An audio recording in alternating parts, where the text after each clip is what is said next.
Do it live. Okay. No. We'll do it live. Fuck it. Do it live. I'll write it and we'll do it live.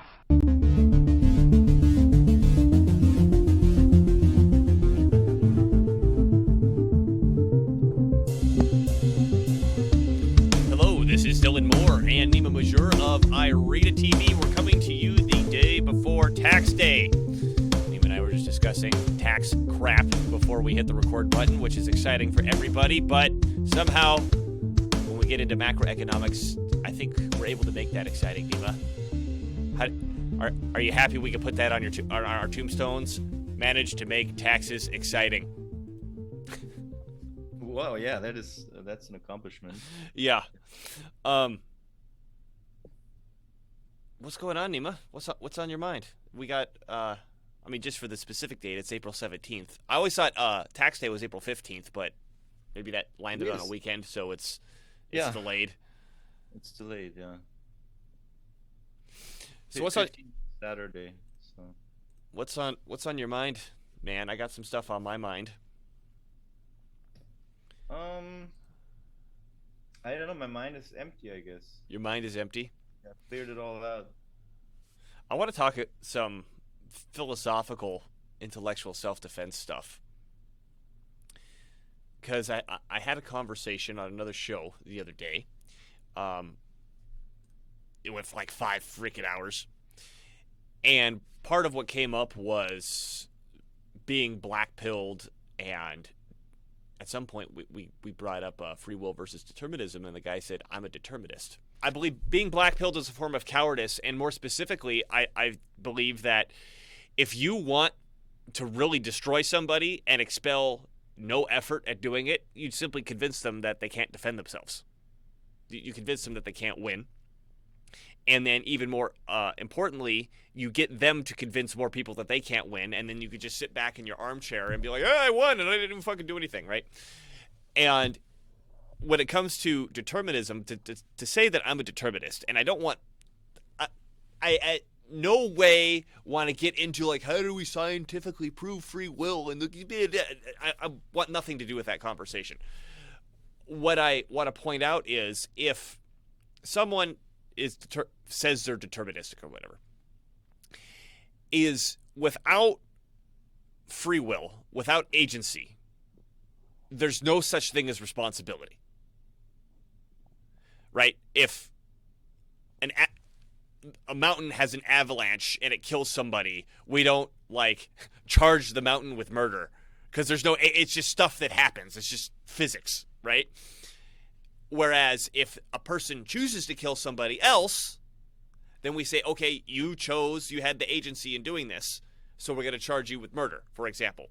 And to even belabor the point, if someone does something that's not negligent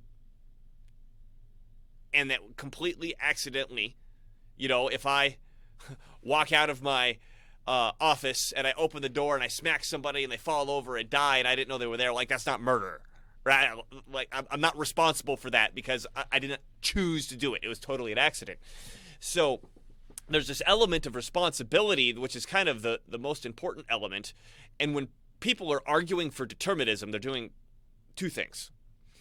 The first is they're trying to, if they actually believe it, right? I think most people don't actually believe this when they argue it, is they're trying to remove the responsibility from their own head. From their own agency, which is to say, whatever I'm doing, I'm not responsible because I don't have agency.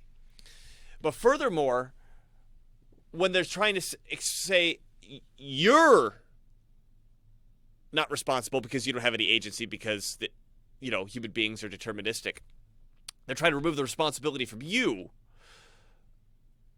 which removes your power. They're nerfing you. They're emasculating you. Sorry, who was telling you this? This was big tech. I went on the guy calls himself big tech. Right, and what was the context of them calling you deterministic? He didn't call me determinist. He called himself deterministic. He's like, really? I'm a determinist.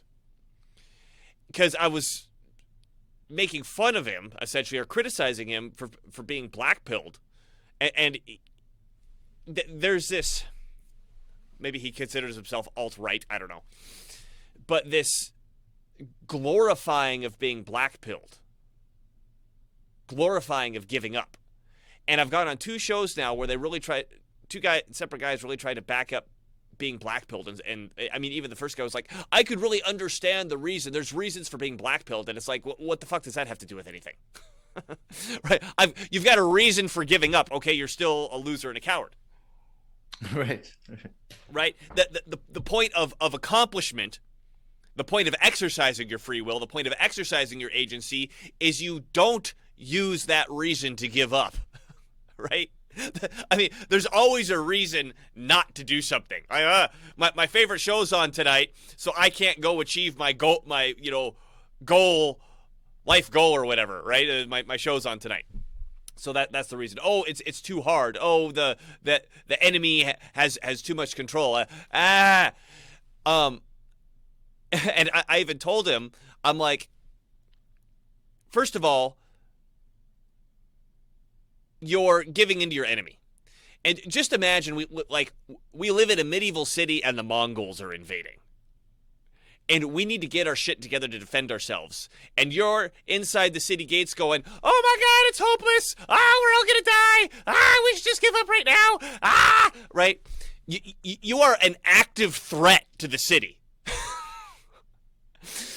First, you're demoralizing. Second, you're not helping. And third, if you convince other people to have the same attitude, I mean, is it obvious that, or am I making it clear how this is an active threat to the defense of this metaphorical city? And it's in the interest of that city to shut that dude up, to make an example out of him, so we can defend ourselves. Yeah, there's actually a lack of that in the alternative media landscape. You're right. There's constant blackpilling and nobody telling the blackpillers to shut the fuck up. Yeah, and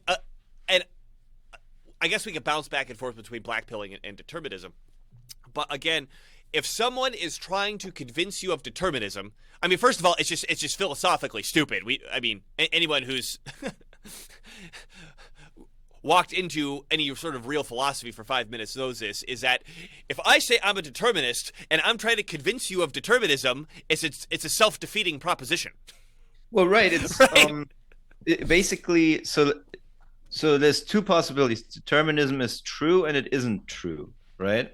So if determinism is true and I did not believe in determinism and I never will for my whole life, I disagree with it, then that's just what I was determined to do. So there's no agency, no responsibility. It's all good. But if it's not true, then I just happen to be right with my theory about how it's not true. So I can't be wrong in either scenario. In either of 2 scenarios, I can't be wrong, basically. Well, and then it compounds further because if I try to convince you... In opposing determinism, sorry. Oh, well... So I'm just saying opposing determinism is basically an irrefutable position. Right. Well, and then proposing determinism is a self-defeating position because if things are deterministic, how can I convince you of anything? Well, unless you're not convincing, unless you're seriously just quiet and not trying to convince me of anything at all. Right. Then there's probably also some performative contradiction, but at least it's not as glaring and obvious. Right. But yeah, the most ridiculous example is a determinist trying to convince you of the determinists being true. And let's talk about free will a little bit, because this is something that I keep coming on, is that I don't believe free will is like this on-off switch. I think it's more like a gradient, where we've got these bodies, and obviously there are deterministic properties to these bodies. Like your blood pressure is governed by the laws of physics, right? Your digestive system. Your digestive system, that sort of thing. We have these bodies, and then we exist in this universe which is deterministic. And there's this really weird thing that I've noticed, which is the more you believe in determinism, or the more you What? believe in free will, you've created a self-fulfilling prophecy. Yes. And to put it more clearly, the more you believe in determinism, the less powerful you become. Because now you're just this leaf in the wind that, oh, whatever just happens to me is just happening to me and I can't do anything about it. Whereas the more you believe in free will, the more you go, well, even all this deterministic stuff is happening to me, but what do I have control over? What can I make choices to affect? And suddenly your sphere of influence grows, which is another way of saying your power grows. And there's a fine line here, because at one level you don't want to take responsibility for things like clearly you're not capable of controlling, right? Like something's happening on Mars, that's my fault. That's kind of a stretch, right? But on the other hand, you could say, well, economic conditions are such and such. I'm unable to do what the boomers were able to do because economic conditions were such and such. Now, on one level, that's true. But on the other hand, if you say, okay, well, just for the sake of argument, I'm going to say that's my problem, not society's problem. Now that it's your problem, you can start to navigate it and come up with solutions for it. So the more and more stuff that you're able to say, I have agency to interact with this and to navigate in this, the more your sphere of power grows and gives you access to more stuff. Am I making any sense? Yeah, I think you are. I mean, the most, how do I put it? The most successful movements in history, they have been like the academics who've created this globalist control structure. They have really done a thorough survey of all the different groupings of society, all the different attitudes, all the mechanisms at work, and they're trying to manipulate outcomes.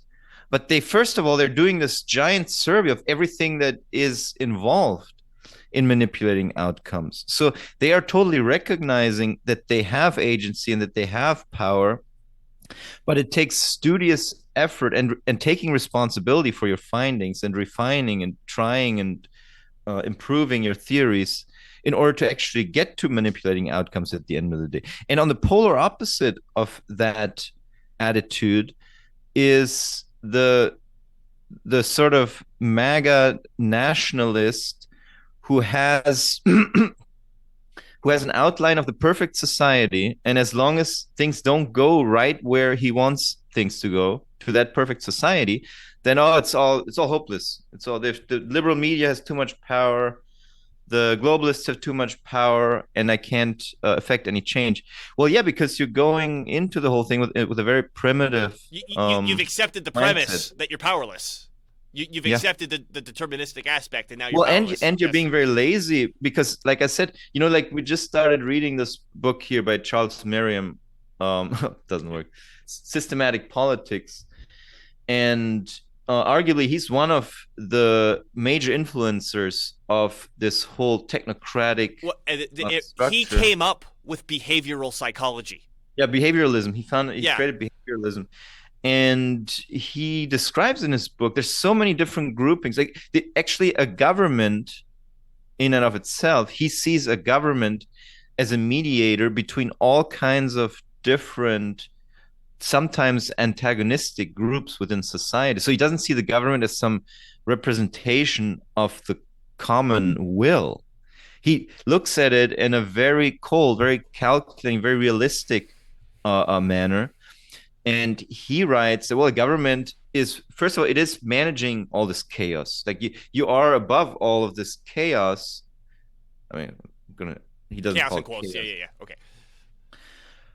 But Tension. All this tension. How about that word? Yeah, you have to, right. So you kind of have to roll with the punches and analyze the situation and be detail oriented, and to take yourself out of the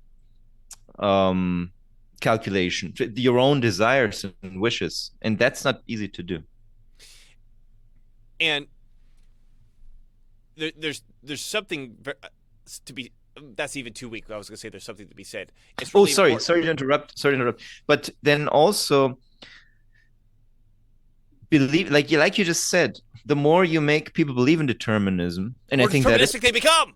right. Yeah. So that's part of this control structure, right? The top-down controllers, they like us to believe in determinism because then we become more deterministic. So it's completely in their interest to teach determinism while they have free will, while they recognize that they have free will and they act like they have free will, but they just recognize that it takes a lot of effort and a lot of research to actually enact your free will upon society. And that makes me think, going back to what I said about free will being a gradient.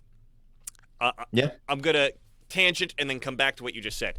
So if you haven't heard of him, I think I mentioned him to you before, Nima. Wim Hof, he's called the Iceman, where he does these incredible cold feats, you know, staying in ice water for 3 hours or whatever, and climbing mountains in his shorts, and that snowy mountains in his shorts and stuff like that.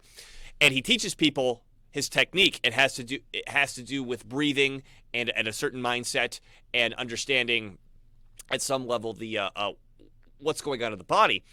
And I've done it. I didn't learn from Wim Hof specifically, but I learned from a guy that was certified by Wim Hof here in Seattle. And it's this idea of like, how do you go into a cold pool or like an ice bath and like really just deal with it, just accept the fact that you're cold and make your body okay with being cold. And that's not the right way to do it. I mean, what's actually happening is like your blood vessels are expanding on the outside of your skin, and you're developing a certain type of fat, which helps you keep warm and stuff like that. But Wim Hof has also shown that this can be used to control disease. So he and several students that he taught went to a hospital, I think in Europe, Netherlands or something, where him and the other students were intentionally infected with like some sort of flu, stomach bug that like makes you sick for 24 hours and then you get over it. And they get infected. They all did these breathing exercises and none of them got sick. Zero. And I think even Wim Hof said, like, you know, I had a slight headache and then I was able to make it go away. And they interview this doctor who is, you know, ejecting him and the one keeping the notes. And he's like, this is not in line with medical understanding at all whatsoever. This becomes very interesting, again, bringing this back to free will, because I mentioned before, okay, you know, we live in these deterministic bodies and I can't, you know, control the physics of blood pressure. I might not be able to control the physics of blood pressure, but I can control my blood pressure. And before, there was this understanding of we can't control these, you know, the autonomic systems of the body. And here comes this guy going, oh yeah, I can, and I can show you how, and I can prove it. So at some level, you have to say, I'm not interested in the facts. So someone could have went up to Wim Hof and said, no, you're wrong, because look at all these facts and all these medical journals, and now, you know, all the doctors and the professionals and the experts, and, you can't do that. Well, I just did it. Fuck you. And I showed other people how to do it. So fuck you too.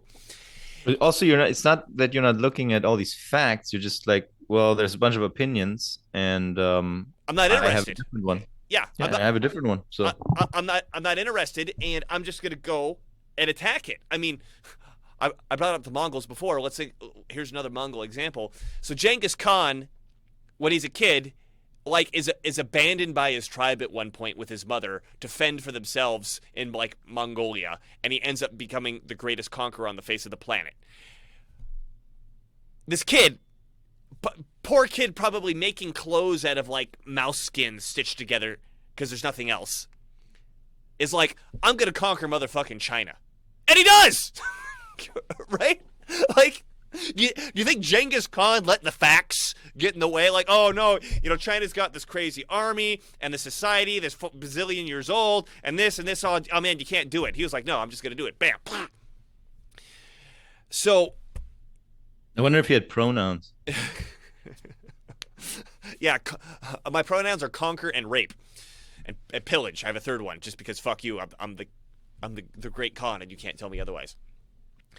So my opinion is that our Illuminati overlords, they control these systems, and they subscribe to this behavioralist idea, which is to say, okay, all these humans are automatons. We're not, because we're some other species somehow. Fucking reptilians or aliens or whatever the reasoning is, they see themselves separate from us. They have free will, we don't. However, they control all these systems within our society. I mean, the educational system, the media system, the pharmacological system, the health system, this university, all these systems they control, which Banking system. On every level is about how do we make these people slaves to themselves. So they can't exercise their free will. Okay, I got you doped on drugs. You can't exercise your free will. From the very beginning, I've got control over what goes into your mind from the TV and the educational system that gets you to think in a certain way. So they're creating the behavioralist petri dish that they need for their theories to work. Right? And if human beings are on a gradient, and I brought up a thing about Wim Hof to say, okay, let's really push the other end of this gradient to say, I have free will over all this stuff that I didn't have free will over before, and I'm going to act if that's the case, and oh my God, it turned out I was true. You could push that into the gradient versus, I'm deterministic, I'm blackpilled, everybody else controls everything, I can't do anything.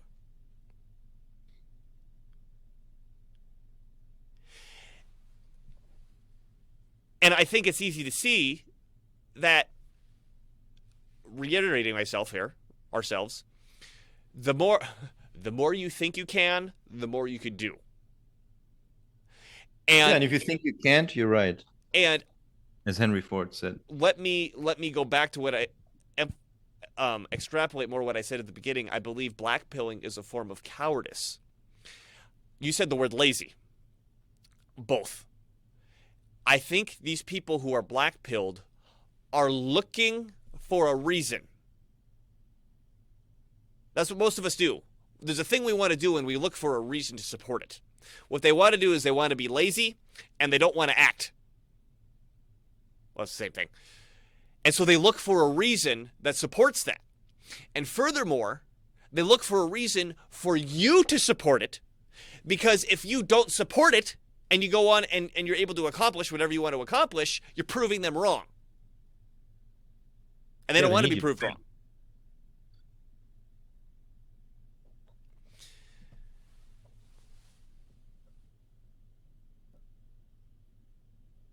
I'm wondering if I should if we should bring up Release Your Brakes. Yeah, I have it. I haven't read it yet. Motherfucker. So I was introduced to this book by someone who told me not to confuse myself with the facts, similar to what I was just talking about. And this is written by a psychologist who is probably the opposite of a behavioral psychologist. And this book is all about understanding how your own attitude and behavior works. Neba's pulling the book up. This is understanding how your own attitude and behavior works so you can get in and adjust it like a finely tuned instrument. And the premise of this is so simple, you'll fall over when you hear this. So it goes like this. We have three aspects of ourselves in the sense of what I'm talking about here. We have our self-talk, we have our attitude, and we have our behavior. Everybody knows what attitude is. Your behavior is the thing that you're actually doing. What's self-talk? Self-talk is the movie stream that's going on in your head all the time, whether it's conscious or unconscious. For example, a good way to get an idea of what your self-talk is pay attention to what you're thinking about while you're driving. Like if you're kind of starting to zone out and you're letting your mind wander, pay attention to what you're thinking about when your mind is wandering while you're driving, or as you're getting ready to fall asleep. This is completely fascinating. Your self-talk influences your attitude, and your attitude directs your behavior, and your behavior influences your self-talk. So there's this cycle that goes around. It goes from self-talk, attitude, behavior, self-talk, attitude, behavior. You cannot directly adjust the behavior. You cannot directly adjust the attitude, but you can adjust the self-talk. And what you'll find out with the self-talk is this is where the reasons come from, right? Oh, I can't do this, I can't do that, I'm not good at this, I'm not good at that, I am good at this, I am good at that, the Illuminati overlords do this, the educational system does that, the media does it, whatever. This is all stuff that you're just telling yourself, regardless of whether or not it's true. And your behavior is going to adjust on that. And what you'll find is if you try to self-talk yourself differently, let's say you've convinced yourself that you're bad at something, and you actually feel your attitude is humiliation that comes from that. I'm bad at school. I'm bad at taking tests. I'm bad at English. I'm bad at baseball. I'm bad, whatever. Try to think to yourself. Just say the opposite. I'm good at baseball, right? That's kind of easy. What's even harder is to visualize yourself being, let's take baseball as an innocuous example. Visualize yourself being good at baseball, at winning baseball, at feeling excited about winning baseball, and other people being excited that you were you slammed the home run that won the game at the end of baseball or whatever, right? You will resist that viciously in your head. If your self-talk is over here, and you try to self-talk and visualize an actual experience based on that self-talk over here, your head will viciously resist it. And the way to reprogram yourself is to do it when your conscious mind is starting to go down.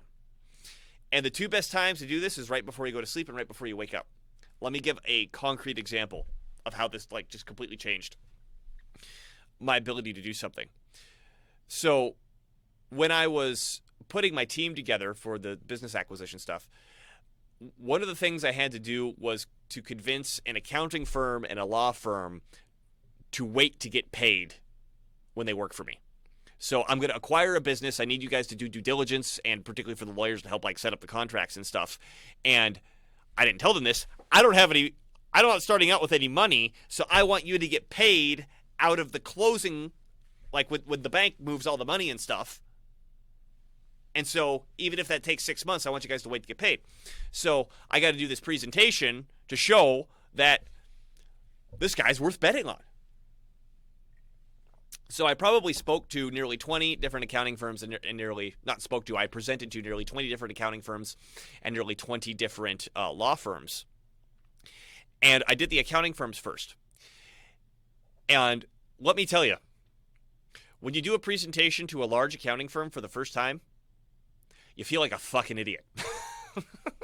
You're just like, are these guys ever going to believe me? Oh my God. And I did 3 or 4 presentations. And I said to myself, okay, because I was visualizing the humiliation I felt during these presentations, because it's one thing when they tell you no. The thing that it's so humiliating, and when someone does this, you should learn how to tell them to fuck off. Is they tell you no, and they go to explain to you how everybody else is going to tell you no. And they want to sit you down and be like, okay, boy, let me tell you how this world works. This whole thing that you're doing, it ain't going to work with nobody. That's the speech they want to give you, right? And again, it's one thing to be told no. It's one thing. This is the demoralization that it's totally in line with the free will and determinism that we're talking about. So I'm trying to visualize having a good experience, and I couldn't fucking do it. My mind wanted to do anything else other than visualize this good experience. I was thinking about it in the car, and I was like, oh my God, I'm never going to succeed if this is what's going on in my mind. So I did the recipe that the book describes how to do. And I said, okay, before I go to sleep, I'm going to visualize myself having a good experience. Telling myself I'm going to have great presentation and and feel good about it experience. It wasn't the next day. I think it took me maybe 3 days of doing that. And on that day, I remember I woke up, I'm taking a shower, and in my mind, while I'm in the shower, I'm visualizing myself kicking ass at a presentation. And I was like, I literally couldn't do this 2 days ago. Like, I tried to think about it, and my brain would not even let me think about this 2 days ago. And now I'm visualizing kicking ass. Well, guess what? I kicked ass. I got an accounting firm, to wait to get paid until I closed on the deal. So it's almost terrifying. Not so much your ability to do whatever the thing is, but when you realize how much your own self-talk is controlling what you're doing, or after you realize how much your self-talk is controlling what you're doing, and then you realize what your self-talk is,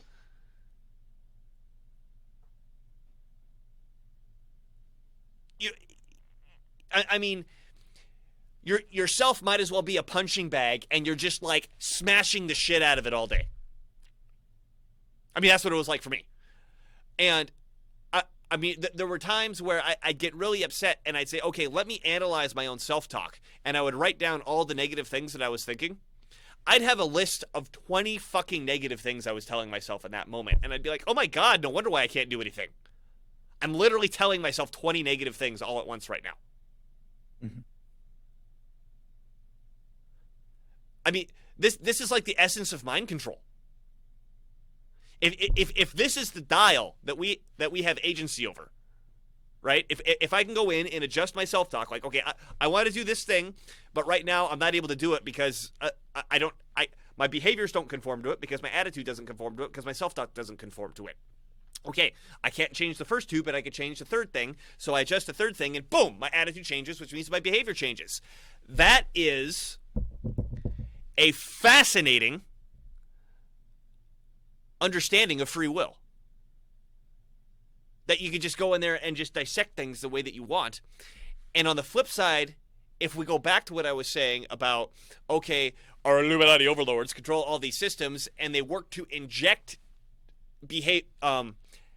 self-talk into us that makes us more controllable. Well, the mind control is so clear. Like, okay, here's the media where it just gaslights 24/7, whatever the thing is, that worms into your brain as self-talk, and you don't even realize it. Yeah. So, go ahead. Words are amazing in what they can do, and probably not an exact example, but when the whole lockdown hysteria began, there was new words introduced, that basically marching orders handed out to the public. These are the words. Yeah. Huh? New normal.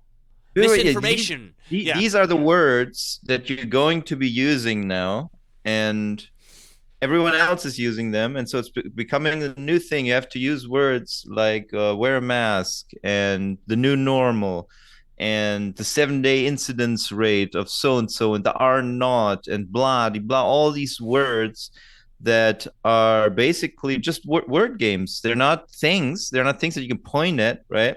Ooh, there's the COVID virus. Cases are up. Cases are up. Cases are up. Cases are up. Just cases are up, and then in your mind, you don't even realize you're thinking it. Cases are up. Cases are up. So you have a bunch of people telling you, scaring you about a thing that you cannot see, that I cannot see, that they cannot see, that nobody can see. But they're telling you with very definitive language exactly how you need to act based on this invisible thing that literally nobody can see, nobody can point at. And it becomes, I guess, because then people start using these words, right? Oh, the transmissibility, and the cases are up, and this and that. And so their attitude then changes based on the self-talk that they've just been taught to inculcate. And then guess what? At the end of the day, the outcomes, the behaviors, everything, the whole society It's becomes controllable. like, Yeah, it becomes deterministic. Yeah. acting like a mental patient, and yes, very deterministic. Well, and then it also shines light on, if you talk to somebody who's digested the self-talk and has incorporated it, why you can't talk to them. Because their self-talk has been controlled, and if you're contradicting their self-talk, just like when I was in the car trying to visualize myself having a successful presentation, and my it was painful. But my mind wanted to do anything else. Think of anything fucking else except this. If you're going against somebody's self-talk, like, that's the reaction that they're having. Like, this is so effective on both sides, whether you control somebody or you control yourself. Nima, you're looking like, oh, are you're reading the comments here? Yeah, Rowan R is saying, I'm in biz development sales, so this is helpful. Yeah, get that book. Yeah. Rowan R. Yeah, I like to imagine myself as Genghis Khan on horseback, wading knee deep in blood. Good, good. That's it. If there's anything that we want you to take home from this show, it's that. Wading through needy blood. Yeah, or maybe just like accounting and tax records. Like maybe Same there's thing. a way to, maybe there's a way to accommodate or maybe adjust it to the business world, I guess. Well, I think there is a way to adjust it to the business world, which is to say, I mean, let's take sales, for example. If you go into that like you're Genghis Khan, like, I'm here to fucking conquer, you're probably going to conquer in sales, right? Like, I'm here to rape, pillage, and plunder, morally, ethically, and legally. But you're probably going to be more successful, right? I mean, if you're having a sales discussion, right, or you're trying to sell somebody, and your attitude is, I'm going to eat this guy for breakfast. I mean, obviously not literally. You can't pound somebody into the sand and have a successful sale. But again, if your attitude is like, I'm here to do it. I mean, first of all, that helps sales, because one of the important things of sales is they want to see your good attitude. They want to feel good about the thing that they purchased. And so if you have a good attitude and you have a lot of energy, they want to get part of your energy. So if you bring that energy to the table, it's going to help you sell. But yeah, I mean, if you go into it thinking, oh my God, this is so hard, I don't know who's going to buy this thing, well then, again, it's not so much that it's a self-fulfilling prophecy. Like, it's not like you're creating the reality. It's that you're going to adjust your behavior based on that self-talk.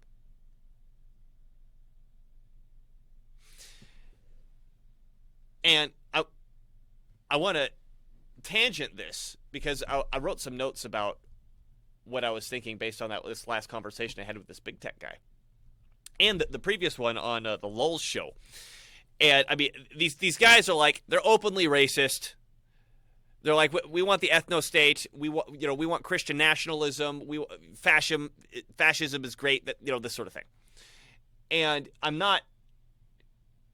my point isn't to criticize these concepts. My point is that on the right, it seems, there's a very big concern about having the right opinion. Right? The reason we have problems is because we don't have an ethno-state. No, the reason we have problems is because we have this Western liberal democracy that allows, at some point, will eventually lead to gay pride parades, and fascism is as a response to fix that. No, the reason that things are bad is because the religious authority isn't in the system anymore, so we need the Christian nationalism to bring back that religious authority. What they're visualizing is a silver bullet. They're arguing about what's the silver bullet here. And again, I'm not trying to say, okay, all systems are equal and they're all equally bad or they're all equally good. I'm not saying that at all. I'm not critiquing these individual things on their merits or flaws. What I'm saying is, whatever you're going to do, first of all, the idea in your head is not congruent with reality. Right? You do not have like perfect information and perfect understanding and perfect action to know, okay, this solution is going to fix the things. But second, it requires work. It requires work, and that work is going to be dirty. And you're going to fail a lot. And I think one of the reasons, if we go back to the blackpilling, is a form of cowardice, and they want to be lazy, and determinism is just a way to get the responsibility off your heads. If they can create this thing where you can say, okay, the perfect solution is X, and anybody who fights with X is obviously bad, and they're not interested in the perfect solution. Well, nobody's supporting my perfect solution, so I'm blackpilled. I think it's all hopeless. Yeah, I think the desire for the silver bullet is the reason needed to be lazy. I'm always looking for the silver bullet. And does it exist? Whatever system that you have, let's say that fascism is the correct answer. Let's say ethnocentrism is the correct answer. Let's say Christian nationalism is the answer. Whatever it is, it's going to require massive numbers of people working hard, consistently, diligently, and not stopping. Because no matter what system that you set up, we talked about this ad nauseum from Carol Quigley, Evolution of Civilization. The instrument is going to institutionalize. It's going to happen. So the way around that is understanding that this process, it's natural, but it's not deterministic because we have free will. So whatever we do, we've got to get into the nitty gritty and figure it out. This is, I'm finding more and more that I talk to these guys, when I start bringing up concepts of CSG, they do not get it at all. They do not get it at all when I start talking about CSG. And when I start bringing up examples of massive successes that individuals at CSG have had. One of the examples that I brought up was Cole Christensen, the representative of North Dakota, who we've interviewed here a couple times, got mask mandates banned by law in North Dakota by him acting by himself as one representative. And he's like, well, who fucking cares that mask mandates are that's not going to save us. And I'm like, motherfucker, you're missing the point. The point is, this is what one person was able to do. One fucking person. Yeah, here's Nemus pulled up the interview. The interview was not about the mask mandates. The interviews were about the crazy number of things that he's doing as one person in the House of Representatives to get things passed in the state of North Dakota. The thing here was the show here was about making sure that North Dakota never ever gives human rights to AI, which is a thing that's being pushed by the Illuminati overlords right now. So you give examples of here's an individual who rejects determinism and says, I'm going to ignore the facts and go forth and change something, manages a massive success. Massive success. Because, again, I understand the masks are, in the scheme of things, masks are annoying. In the scheme of things, the COVID vaccines are deadly. Oh wait, shit, we're on YouTube. I'm sorry. In the grand scheme of things, COVID vaccines are the most amazing drug that has ever hit the planet. I'm sorry, YouTube. I had a brain seizure spasm thing. I said the opposite of what I actually meant. You didn't get your booster. Sorry. Yeah, I haven't got my booster yet. I apologize for breaking the religious edict. So. But the masks are more of an annoyance. But how much effort was put all around the country of all these people I'm protesting masks, I'm protesting masks, I'm protesting masks, and it did nothing. It did fucking nothing. And here's one guy who's like, yeah, I got it. Boom. Now it's law. They can't do it anymore.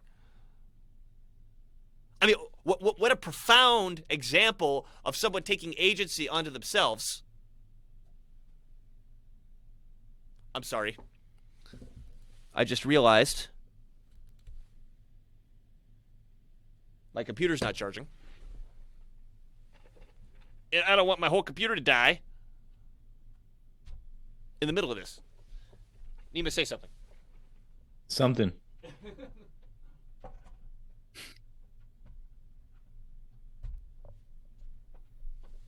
That work? So Ronora's saying, imagine if Christians brought back the Jubilee year. That would be truly based. Yeah, let's talk about that once I figure this power situation out. Uh-oh. Uh-oh. We're gonna have a dead computer here soon. Here, Nima, just tap dance while I figure this out. I'm gonna mute myself.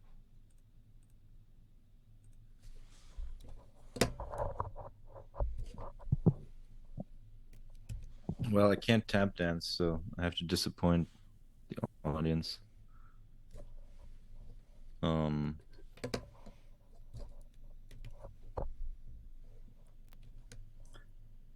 We're talking about free will versus determinism, and Dylan's deterministic computer just decided to.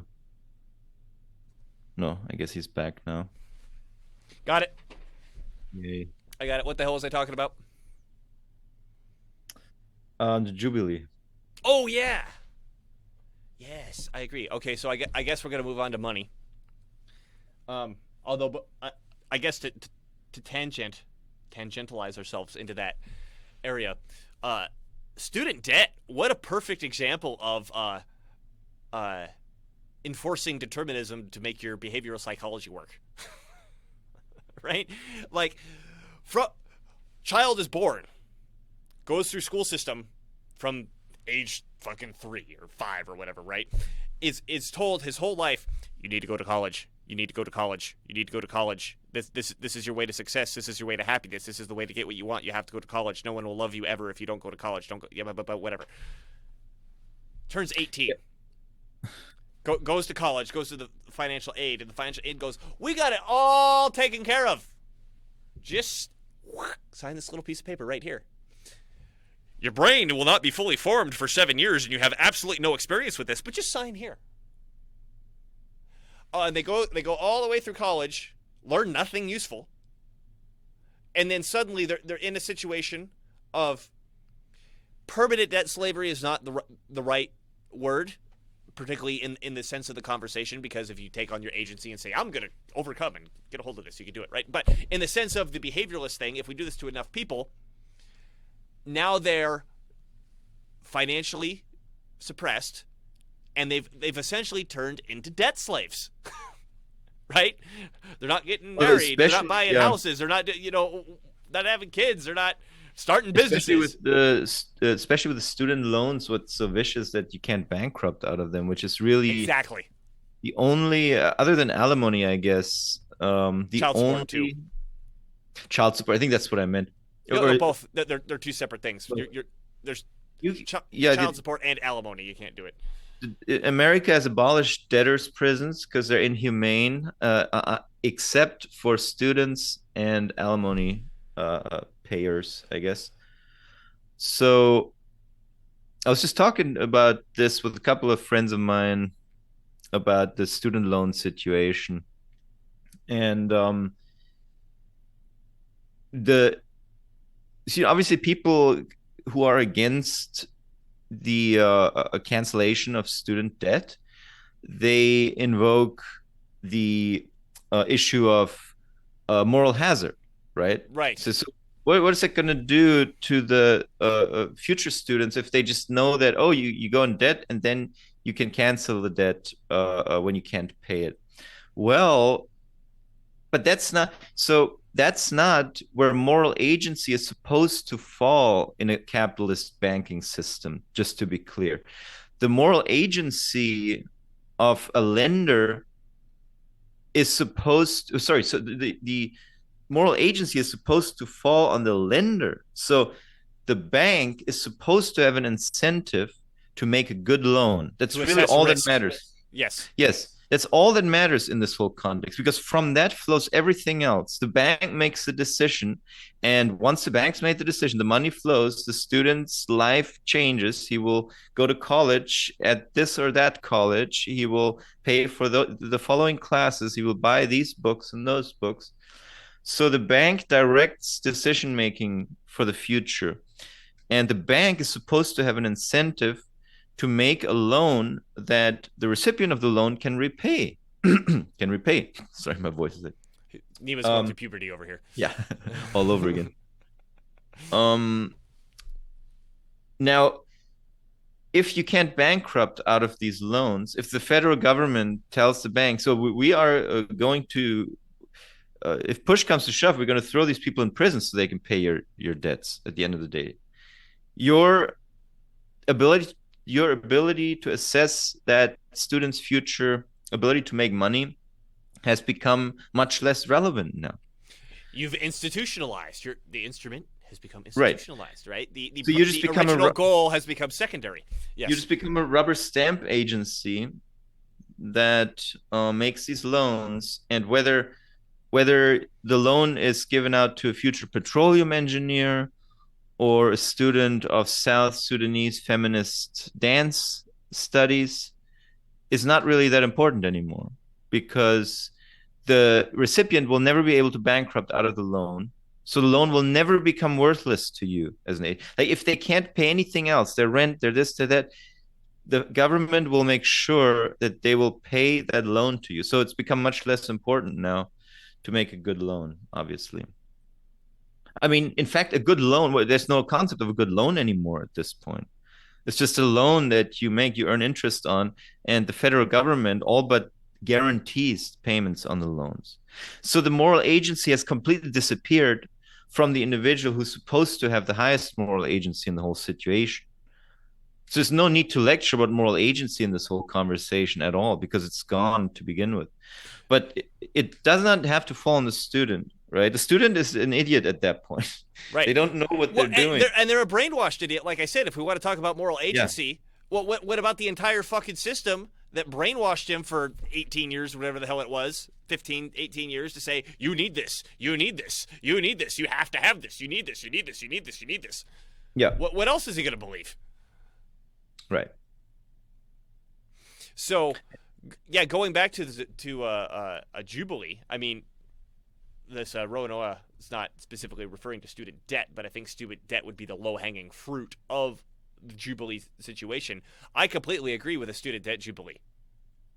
Just all of it now. Well, you know, the thing is, I intellectually agree, but I just, if these, with a caveat, yes. Well, you if have to change the system so this doesn't happen again. Also, if these students weren't so self-important and entitled, I would have a much easier time agreeing with the student Jubilee. I can't look past the arrogance and the self-importance of these people. That's just my emotional hang-up. Yeah, and so so we just got to get over emotional hang-ups. Yeah, that a lot of people are going to have, unfortunately, on account of these students' own behavior. So congratulations, students. Your behavior is making people absolutely detest the idea of a student loan forgiveness, cancellation, Jubilee, whatever you want to call it.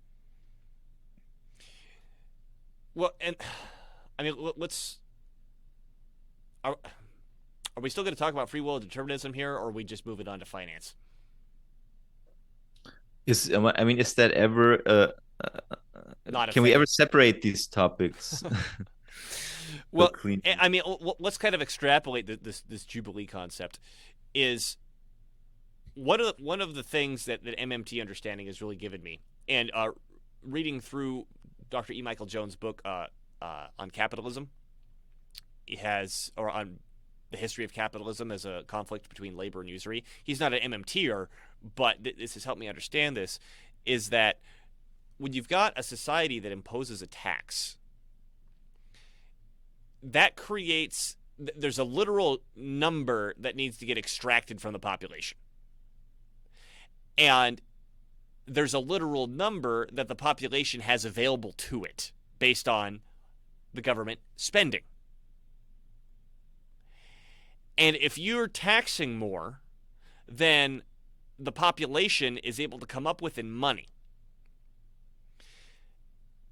often, or what invariably happens, is that populace has to borrow the money to pay the tax. And he gives a specific example here of, Nima's smirking. Is there a funny comment? Well, Ronora said, I blame Augustine. So I would like to hear more about that. What does Saint Augustine have to do with the Jubilee? I would really like to hear that. We're still operating on a Roman death law. Renora, expand on Augustine. We're not sure what you're talking about there. But if we have to go into debt in order to pay the tax, this is completely predatory from a systemic view. I mean, we can say, okay, here are individual actors doing this or that, but from So he was against the forgiveness of debts, she says. well, Debates with you gotta derail me here. Pelagian, with Pelagius, right?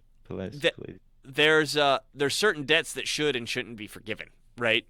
For example, commercial debt is a completely different animal. Like if I go in debt to start a business, that's a completely different animal from personal debt or student debt or something like that. And original sin. Yeah, well, it's my understanding that the Jubilees from Mesopotamia, they didn't apply to commercial debt. They only applied to personal debt. And what was more important, that we don't really understand what personal debt meant back then, is if you couldn't pay your debt, you turned into a slave.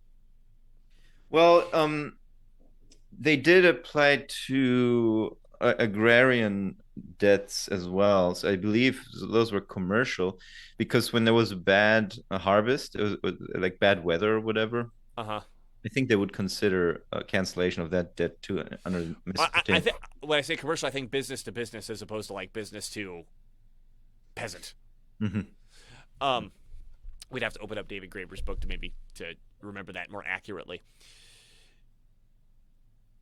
Well, but I also know that Augustine was very hard on himself even. So Augustine said that his sexual desires for his wife and having sex with his wife is basically sinful, because he's not pursuing the highest good, which is just basking or just. He's loving his wife instead of loving God, essentially. Right. His focus is turned away from the good, from God, towards something sinful.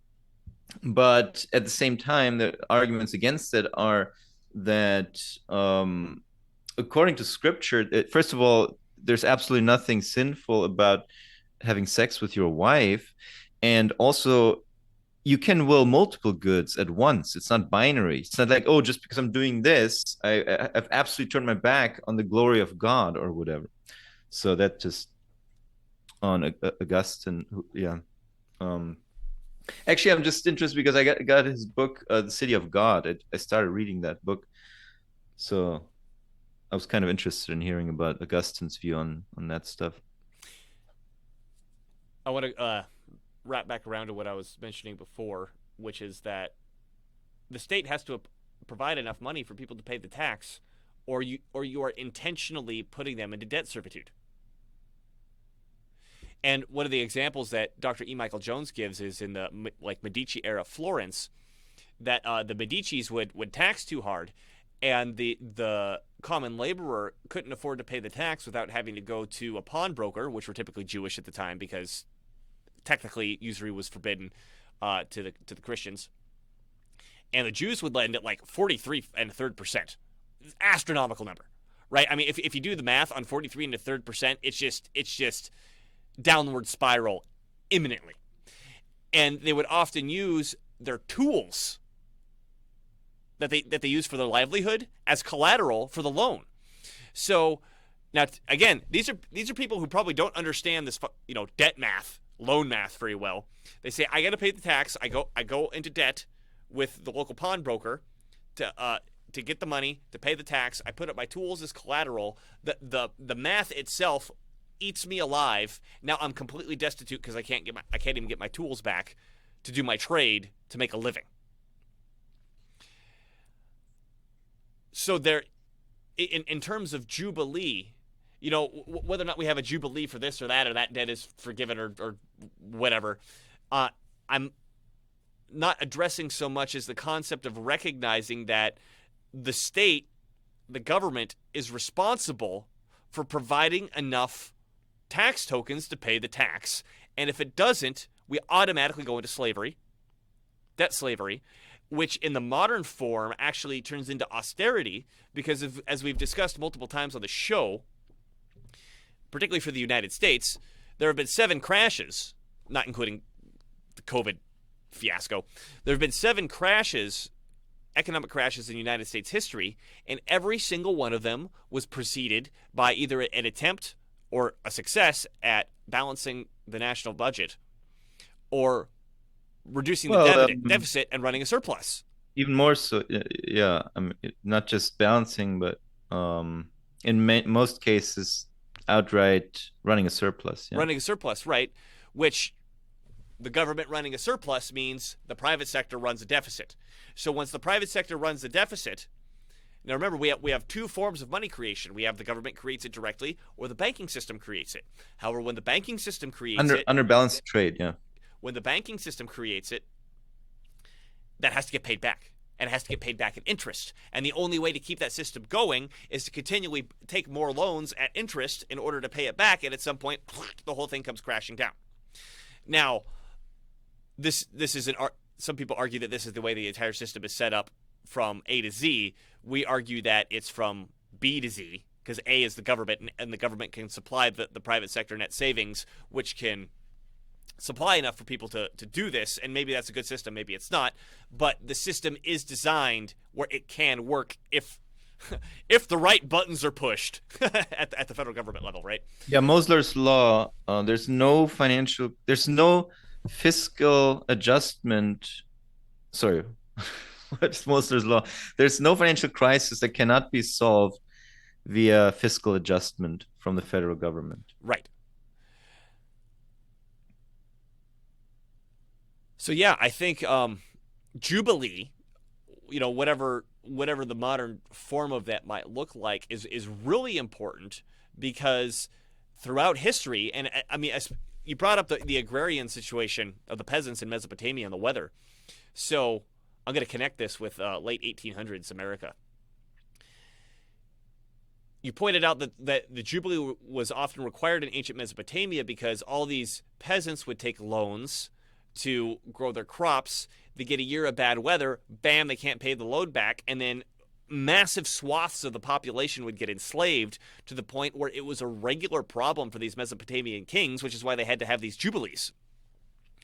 And they never were able to solve the problem in terms of the math. Yeah, right? I guess, it's like they wouldn't even care if society could still at least somewhat function. Right, yeah, they don't care about the slaves. It's just like, it was so disruptive. Yeah. They're like, okay, I guess we're going to have to do Jubilee. Yeah. Right.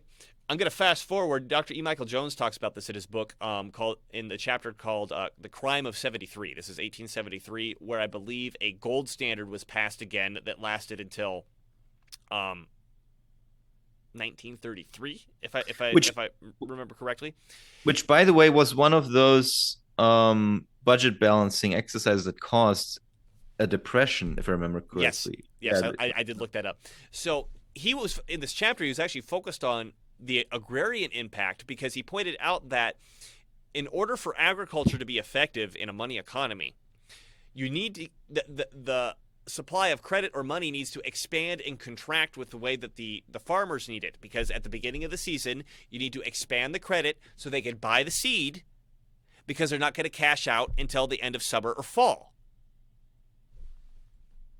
Yeah, there's the book Barren Metal. So what the gold standard did, this is why it was the crime of 73, is it halted the ability for that credit to be elastic, because we needed, in quotes, sound money. So what happens? Well, now the farmers can't pay their debts off, and we have this agrarian collapse. That was the, in quotes, crime of 73. So it's this problem that I'm sure is older than Mesopotamia. The unique part about Mesopotamia is the fact that they really liked writing tax records, and they liked to write them on stone tablets, so they stood the test of time. So that, when we're doing archaeology in Samaria, it's like, oh, here's the writing that we found, and it's mostly tax records. So we have a very good idea of the taxing system in ancient Mesopotamia. But this is a problem that we know at least goes back to ancient Mesopotamia, which is not giving enough, we'll call it debt-free credit, debt-free money, private sector net savings, the modern MMT term, to the populace, which is causing the populace to constantly go into debt either to itself or with the government, or I mean, depending on the timing. And I think this is known, we'll call them by the occult elite, because it's a very, very effective way of enslaving people. It's incredibly effective. Graeber also writes about this being a universal phenomenon throughout history, that moving from the farm into the city, into the vicious city, and then you end up going in debt and turning to a slave. That seemed to be a thing for centuries, if not for thousands of years. Well, I think even in ancient Greece, like, you would intentionally enslave yourself. You would sell yourself into slavery to get into the city, to hopefully get with a good family, with, crossing your fingers that you work hard enough that they set you free at some point in the future. Right? It was that bad. So, and another example comes to mind. I don't remember which Mesopotamian king this was, but we've joked about this on the show before, where there was a Mesopotamian king that decided that the neighboring king actually had his land for 200 years or 500 years or whatever, and then he came up with a rent payment, and then had his, I'm sure, court wizards or whatever do the interest math, the compound interest math on what he actually owed, and it turned into some, like, just astronomically ridiculous number. I guess if you said it in modern terms, it's like Canada owes us $500 quadrillion. Just some amount of money that's just so ludicrous that it's unfathomable. And he used that as a pretext to invade. Like, hey, you owe me money for this last 500 years or whatever of rent that you haven't paid me interest on. It's the first example ever of compound interest in history, apparently. It is? Oh, I don't remember that. I didn't remember that part. So, usury, and I'm using that term vaguely, because when the modern concept of usury, I don't believe, is the same as this ancient concept of usury, because there were bankruptcy laws in the past. The rates were intentionally more aggressive, right? I mean, there's a big difference between 43 and a third percent and 5. Well, yeah, and having bankruptcy, you could almost say that there is a form of jubilee, I guess. Yes. It's like ability to bankrupt. Is it? It's some sort of way. It's kind of it's like Jubilee Light, I guess. Yeah. Fuck, I lost my train of thought.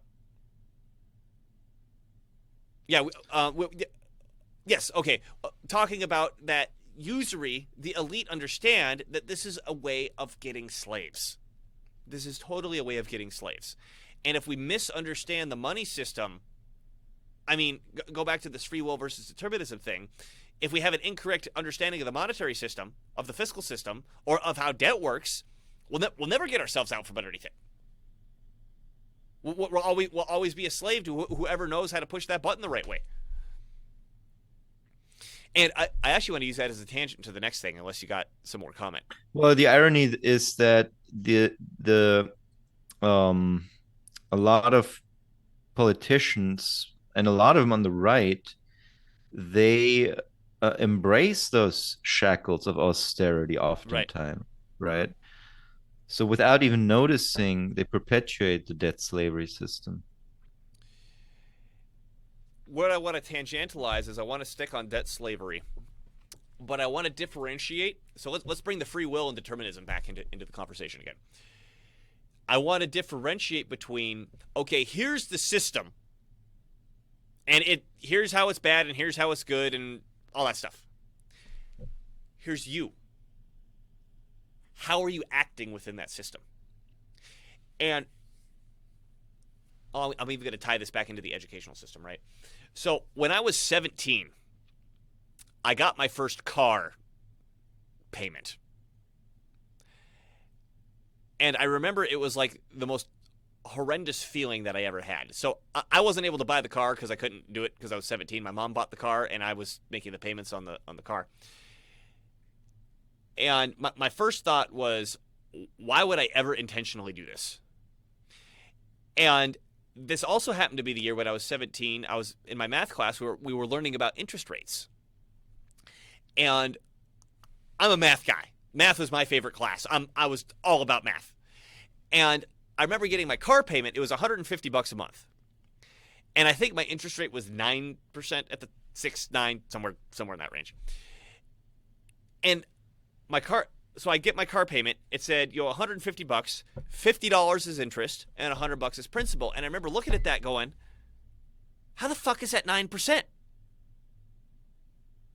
I'm like, that's like 33%. And I remember the formulas that we went over. We went over the simple interest formula, we went over the compound interest formula, and we went over the compounding continuously interest formula.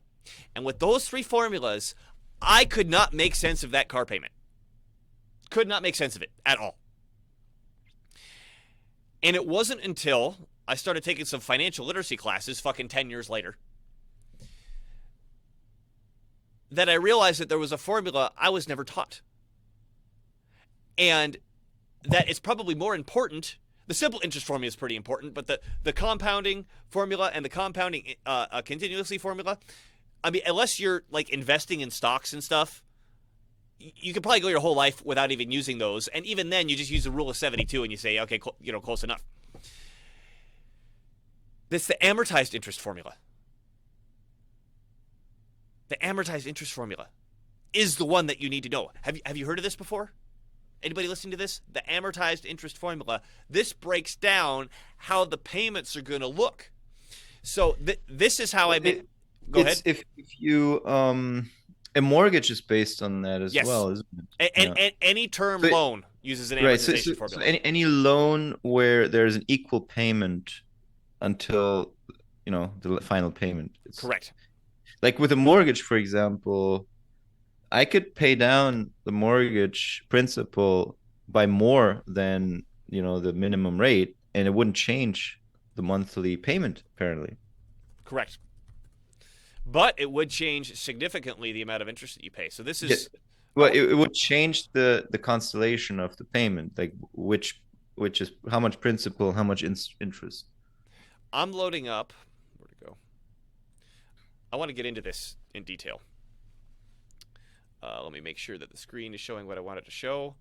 Why is this not loading? There we go. Okay. So what I want to do is...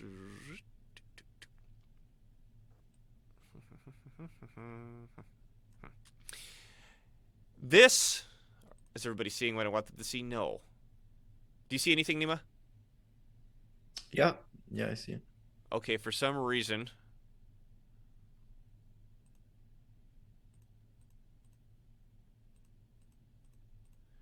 On OBS, nothing's showing up. Okay, so instead of troubleshooting this, Nima, can you open up Carl's mortgage calculator with a K? Search it on Google. Well, it says drcalculator.com/mortgage, right? I don't remember. I'm reading it right there. Yes, it says that. Let me stop sharing my screen.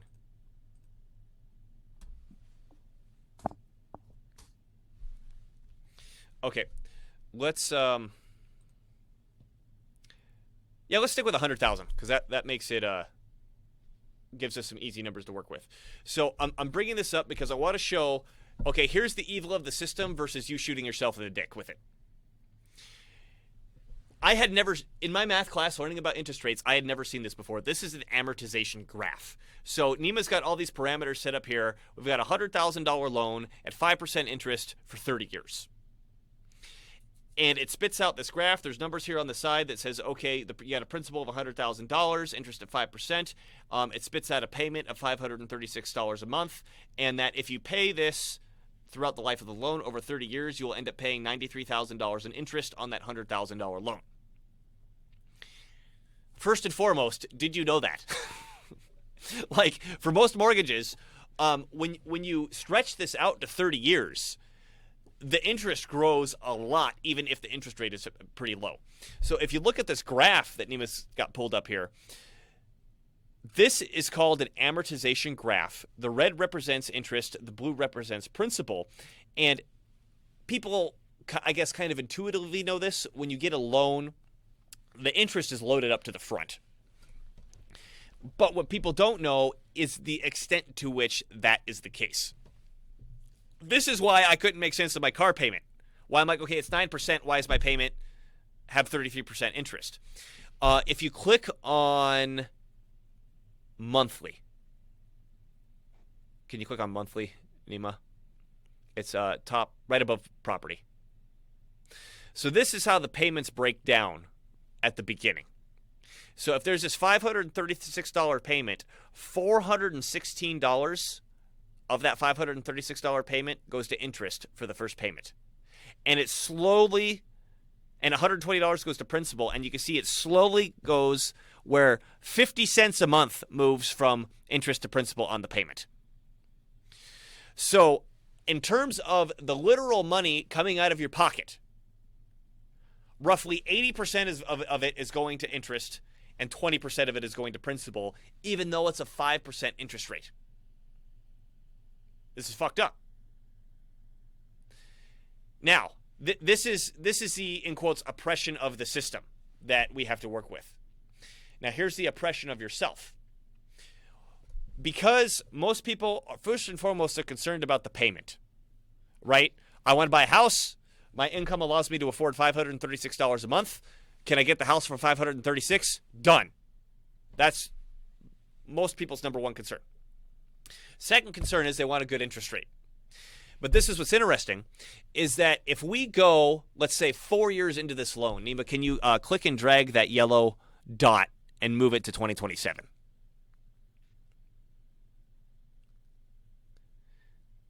So if we go 4 years into this loan, we'll see that we're still paying $390 on interest out of that $536 total payment. So still the majority of your money is going to interest.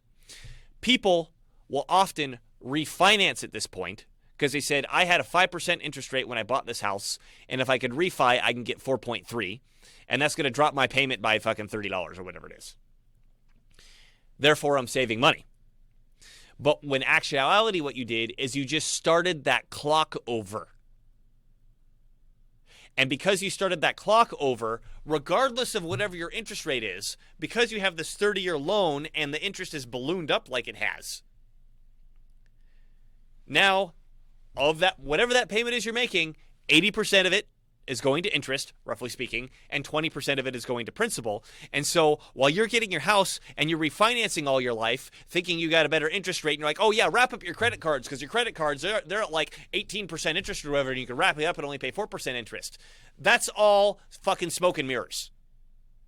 What's actually happening here is the age of the loan has become the primary factor here. And because of the age of the loan, you are continuously throwing 80% of your money into interest and 20% into principal. Principal, essentially, it's kind of like a savings account, right? If you look at the equity of your home, presuming you have stable home value over your life of living there, you're basically putting equity. Paying principal is basically putting money into a certain savings account called the equity of your home. People continually refinance, thinking that they're saving themselves money, but in reality, they're shooting themselves in the dick. Yeah, I mean, I think what you're saying applies if they're always refinanced with a new 30-year. But also what you can do is you could, after 10 years, you could refinance with a 20-year mortgage, right? Yes, that's different. But now, most people don't do that. Now we're getting into what I want to say, which is you need to act smart with these things. There are all sorts of strategies that you could use, because this is what's fascinating, is that, let's say, okay, between let's do some quick math here. Go to 2024.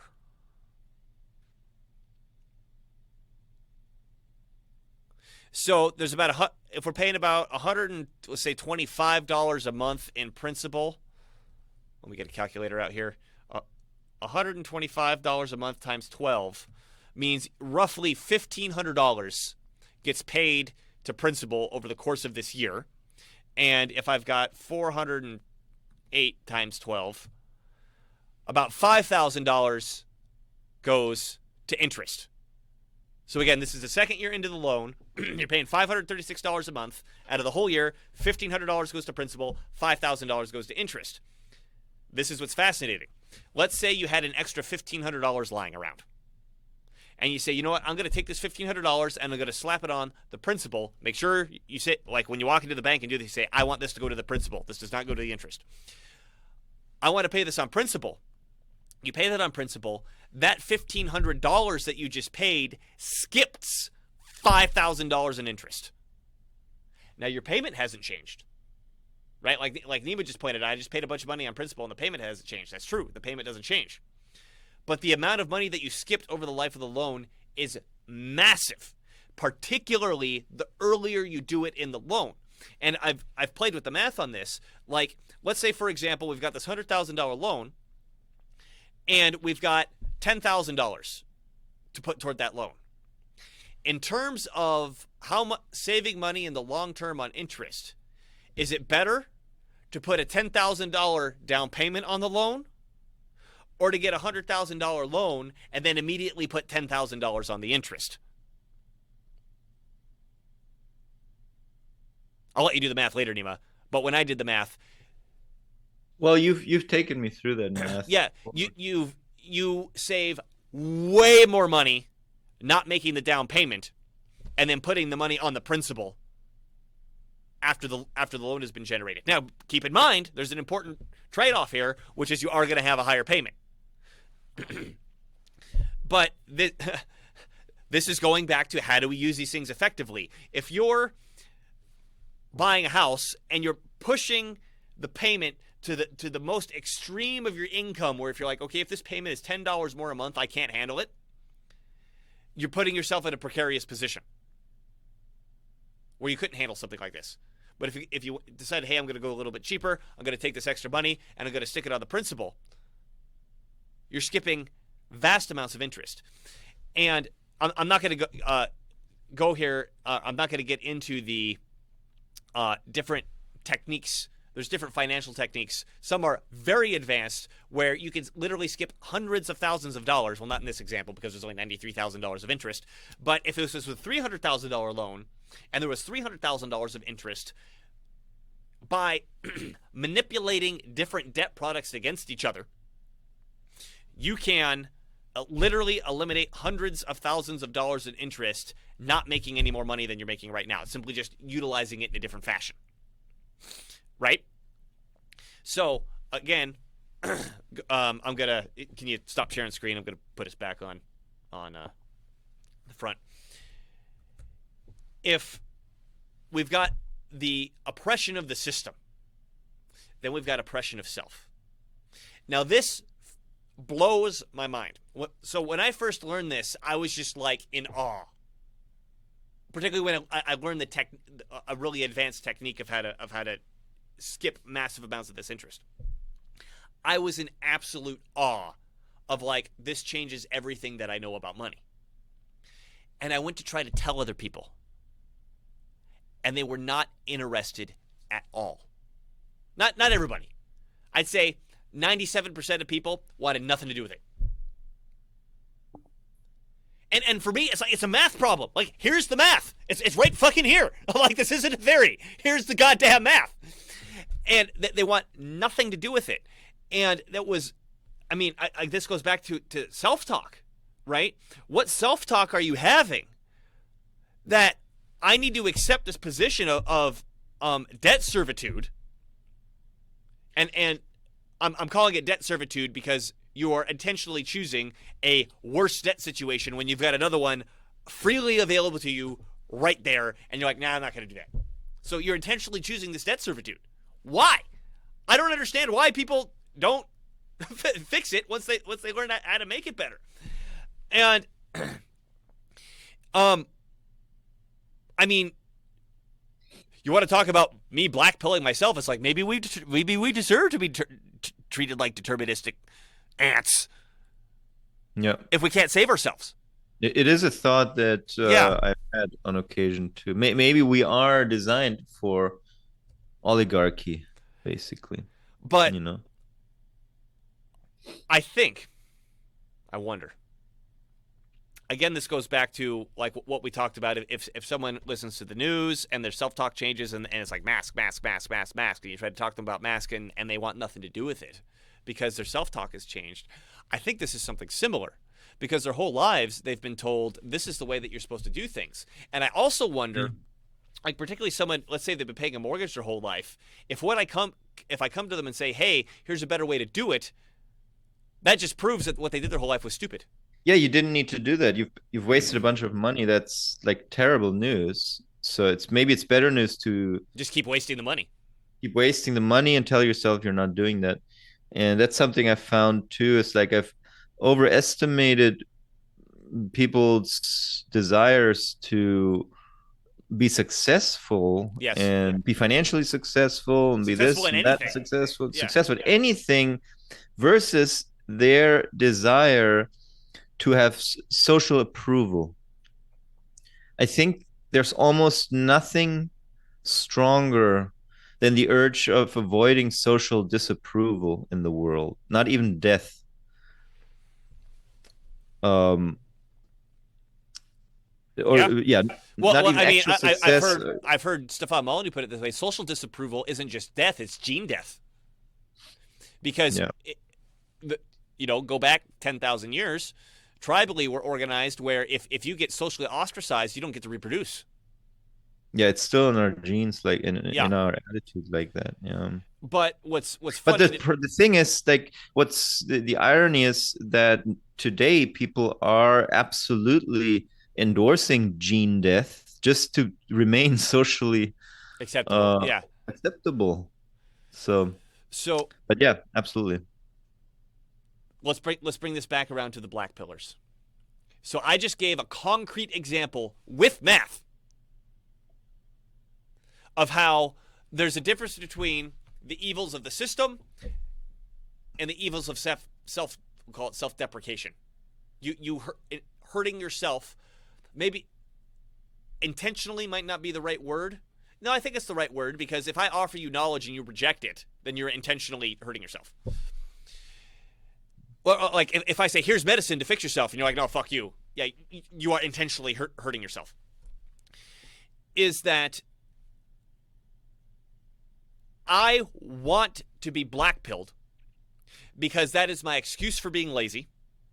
And if I admit my own agency that I am able to be successful within a system that, to some degree is set up to make you not successful, now I'm responsible for acting on that knowledge. That's terrible. I don't want that responsibility, so I would rather die than accept the responsibility of making my situation better. What is bizarre, though, is that a lot of people choose to then not die and just continue to meander through the slog of pain. I was being hyperbolic when I said die. I know, but I'm just saying it would almost make more sense to just, okay, then just take the easy way out and relieve yourself of this burden.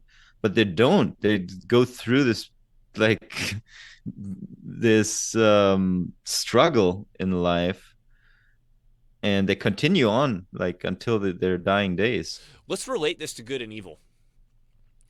So I think, my opinion is, that one of the prime tools of evil, well, we already talked about, getting someone to get blackpilled. That's one prime tool. Another prime tool of evil is to convince people who are good that power is intrinsically evil. If I'm evil and I want all the power and I don't want competitors, and you're good, and I come to you and I say, hey, look at what all these evil people do with power. It's the power that makes them evil. So you, good person, if you try to get power, that's going to make you evil. And you're like, oh shit, I don't want to be evil. So yeah, look at all these examples of all these people who've turned evil with this power. I'm going to step back because I don't want to get dirty.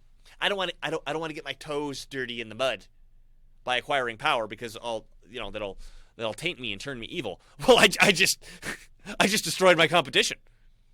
right at the beginning, the same way you blackpill somebody. So my opinion is that if someone is good and has the capability of acting out goodness through their actions, and actions are in some way, in some fashion, a way of saying power, right? If me and Nima are able to get on the show right now and communicate with a certain number of people, that's power that we exercise through our actions. If I have the capability of acquiring power to do good, and I choose not to, it may be too strong for me to say that's evil, but I feel like it is. I feel like you're showing cowardice, and you're showing cowardice because it's convenient, because no external person can prove otherwise. No one can. I can't prove, Nima, that you could be doing better than you are now, right? Only you know that. And at some level, this is kind of like a conversation between you and God, right? God knows.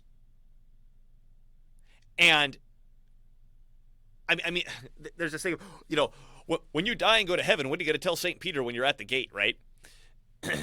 It's like, well, I followed all the commandments. I did really good. All these things. I was perfect. I obeyed all the rules, but you could have been stronger. You could have been more powerful, and you could have helped other people be good and fought effectively against evil, and you chose not to. I'm St. Peter. What am I supposed to do with this, dude? Right? Yeah, you check these nominal boxes on being good, but your cowardice prevented you from really being good. And I think one of the things is, let's make fun of libertarians now, or even anarchists. We call ourselves anarchists, so let's make fun of some anarchists, particularly ANCAPs. Is that because government is by definition evil because it has a monopoly on the initiation of the use of force? If you contribute or you participate in government, you are now committing evil because you are initiating the use of force, which violates the NAP. That's so fucking retarded. Yeah, talk about putting yourself in an impossible position. Yeah, it's so fucking retarded because all you're doing is you're standing back and saying, okay, I am potentially good, but I'm not going to participate, so the only people left to participate are the most evil motherfuckers that are going to go for it, and I'm not going to fight back. This is self-defense principle. Like, this is consistent with the anarchist idea. Like, you get in to participate because when it comes to the real world and making real change, whatever the fuck is going on in your head is not what you're going to meet out in reality. You're going to get dirty. Like, you're going to fail.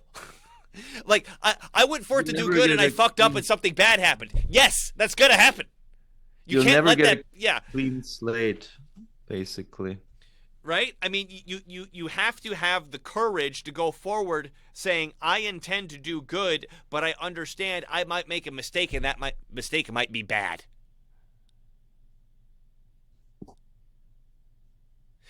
And let me make that even stronger. I'm going to go forward and make a mistake. I'm going to go forward, and I will make a mistake, and that mistake will be bad. I will fuck up, and there will be bad consequences.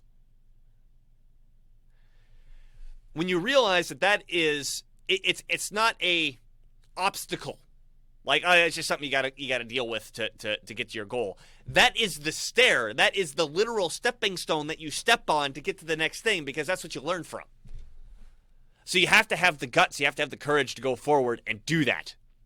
And this whole silver bullet mentality, like, oh, we need to, like making fun of the Christian nationalism or the fascism or the ethnocentrism, or whatever. We need to visualize this perfect silver bullet, and anything that falls short of that is no good. Right. Criticize it, and now because nobody is living up to our ideal, we're now blackpilled. We have the reason that we never need to act.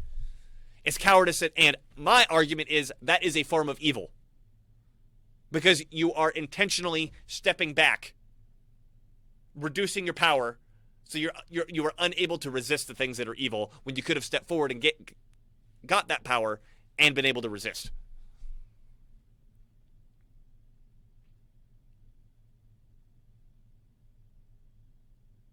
Period. Semicolon. No, just kidding. Yeah, you have to fall on your face. You have to be willing to fall on your face many times and be okay with it. And I think that is an attitude thing. So I guess that goes back to self-talk. So you have to fix your self-talk. And also your experience. I mean, maybe you just have to get punched in the face a couple of times, honestly, Yeah. Maybe you have to experience adversity and the goodness on the other side of adversity in order to even see any value, any viability in the quest for good. Yeah. In life, in the world. And I think another important thing is recognizing that you are not God. And again, let's take Christian nationalism, for example. Let's say that is the silver bullet, just for the sake of argument. You, by yourself, are not going to achieve that. You're not by yourself. It's just not going to happen. But what are your goals, and how are you achieving those goals? And then, I mean, you could say, are my goals aligned with this or not? But if you make a big goal and you start moving toward that, you're going to achieve so much more than you thought you were. It's not going to be the silver bullet by itself, even if the silver bullet existed, which it doesn't. But if you start doing that and you start exercising new power, the impact that you're going to have is so beyond your wildest dreams, you don't even know. And how many people do we need doing that to confront the evil? And from my opinion, again, what I've seen from, for example, the CSG strategy and what the CSGs are able to accomplish is, like, if we just had an order of magnitude, maybe 2 orders of magnitude more people doing this, we would be in a completely different world. Completely different world. Yeah, for sure.